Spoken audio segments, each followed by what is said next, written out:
Hi, I'm Chris Wong with the University of California Cooperative Extension, Division of Agriculture and Natural Resources.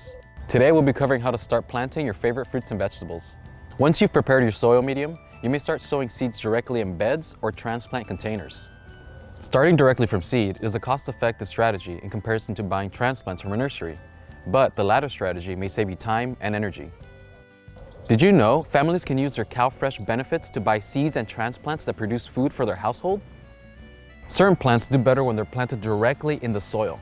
The list of plants you can start directly in soil include root vegetables like carrots, beets, turnips, and radishes, physically large seeds like corn, beans, peas, sunflowers, as well as everything you need for a fresh salad.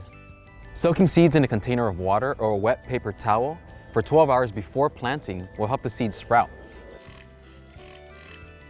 Other plants do better when they're seeded directly into individual transplant containers prior to being planted in the soil. The list of vegetables you want to start in trays or containers as transplants include broccoli, cauliflower, cabbage, kale, onions, peppers, and tomatoes. Some gardeners enjoy starting seeds indoors under lights or in a greenhouse at the end of winter to get a jump start on the spring planting season. The types of containers you can use to start transplants vary in size, shape, and material.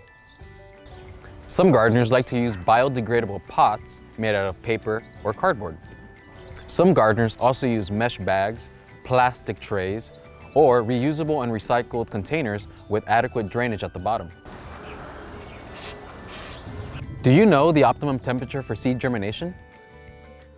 80 degrees Fahrenheit. Or generally between 70 and 85 degrees with at least 6 to 8 hours of sunlight. You can supplement light artificially to increase your transplant's vegetative growth. Transplanting is best at dusk or at dawn. Your seedlings should be at least 1 to 2 times the size of their container before being transplanted into the soil. If transplants stay in their container too long, they run the risk of becoming root-bound. Upon transplanting, dig a hole at least twice the size of the root ball. Avoid touching and exposing roots to sunlight. Immediately cover roots with soil up to the stem when placing it in its allocated space. And don't forget to water your transplants. It's best to hold transplants from their stem. Soil should be moist like a wrung-out sponge, not soggy but not dry either. Most seed packets will include specific instructions on the variety of plants you can grow at home.